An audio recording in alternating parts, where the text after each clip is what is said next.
we have the 4 set operators: union, union all, intersect and minus. Okay, so these 4 set operators, if you want to execute any one of the set operator, so it has to satisfy 2 conditions. It has to satisfy the some preconditions. Those conditions are, one is the number of columns should be in same in the 2 tables. Okay, next will be number of data types, column data type should be in sync. Okay, column data type should be in sync between the 2 tables. Okay, so these are the 2 conditions to satisfy the set operators. Okay, the set operators is a general. What is the definition of the set operators? It is going to combine the data. It is going to combine the result set of the data, 2 real sets, 2 tables data. Okay, so you know what is the syntax also, how you are going to write the syntax also, we know. So like that, select star from the table 1, union, select star from the table 2. So like that we are going to execute the set operators. Okay, so out of these 4 set operators, frequently we are going to use the minus query. So how you are, what is the minus query means? So it always compare the first table to second table. Okay, select star from the table 1 minus select star from the table 2. Okay, so always first table compare with the second table. The first table, whatever the non-matching records are there with the second table, those records is showing as an output. Next will be, we are going to discuss the aggregate functions. Still few of the operators are there, so that I will discuss in the later. Okay, now we are going to, which are the important for us, those things first I am going to discussing. Okay, so aggregate functions. So these aggregate functions, we know what is group by. What is the purpose of the group by? But what is the purpose of the group by?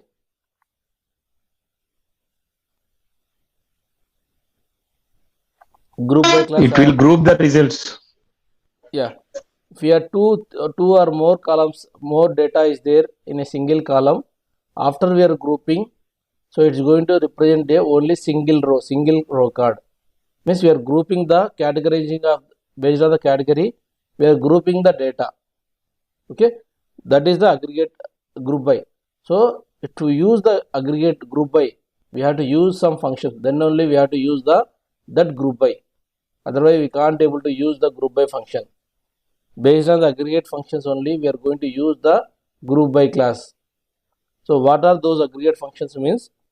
So we have the sum. Sum is a one function. Max, min, average, okay, count of star.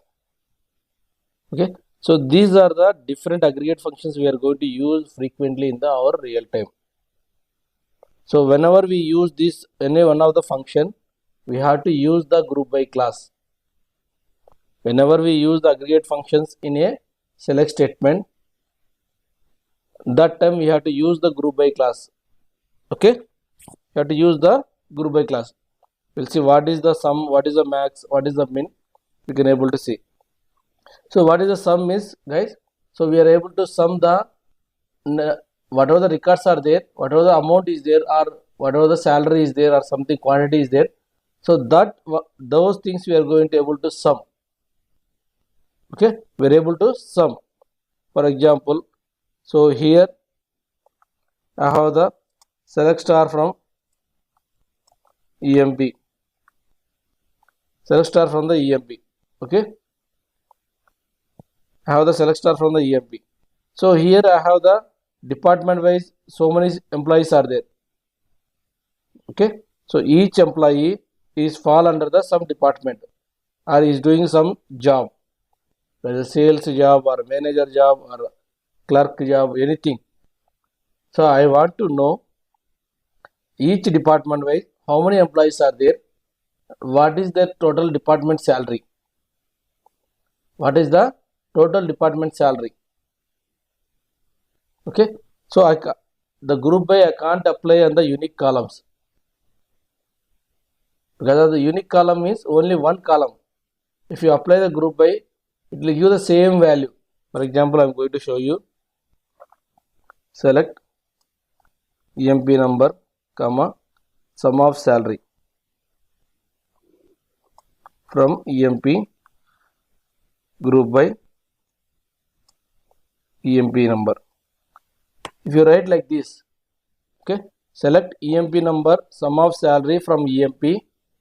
This is a table, group by EMP number. Okay, what happened, guys? So always this employee number will be unique. For one employee code, they are going to assign only one person only. They can't give same employee code into different employee, right? If you execute this one also, it will give the same result. It will give the same result. For example, you can see here. So 1005, what is my salary? 3000. If you execute also, it will give the same result. There is no change.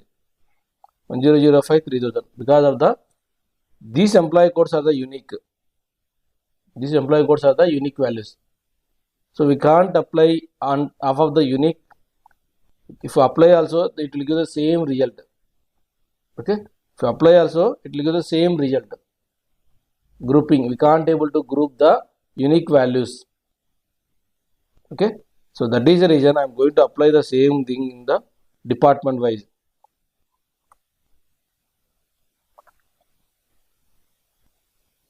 DEPT.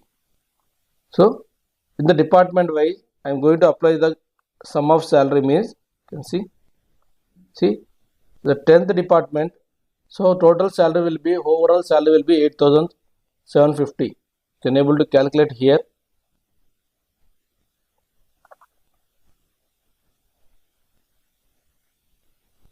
See how many employees are there in the 10th department?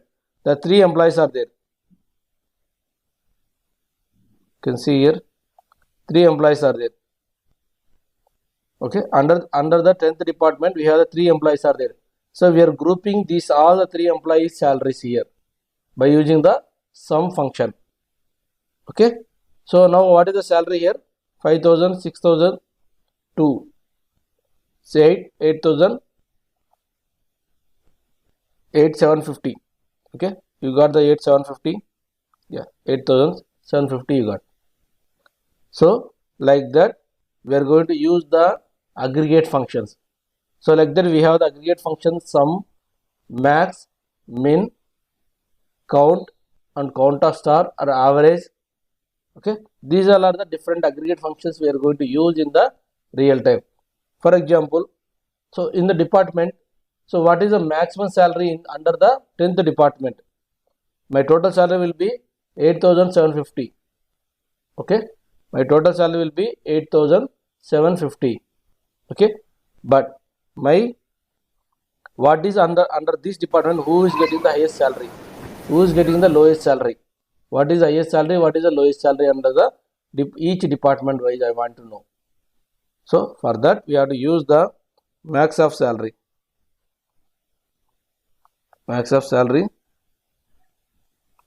min of salary. See, so under 10th department the highest salary will be 5,000, the lowest salary will be 1,300. Can you able to see here? So what is the highest salary in, out of 3? 5,000 is the highest salary and 3,000 is the lowest salary. Clear, guys? 5,000 and 1,300. So like that we are going to find out the, by using the group by function and we are using the aggregate functions, we are able to find the data aggregation. We are going to do the aggregation on the grouping for grouped results. Even same average also. What is the average means, guys? How you are going to calculate the average?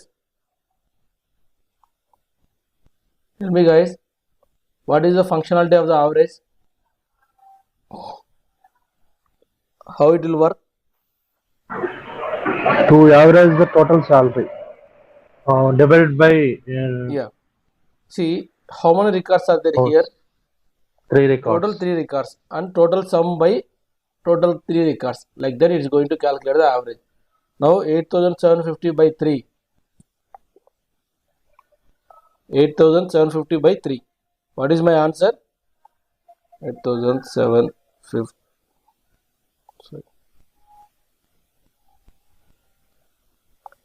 divided by 3. 2916. It has to display the our output also. It has to display the 2916.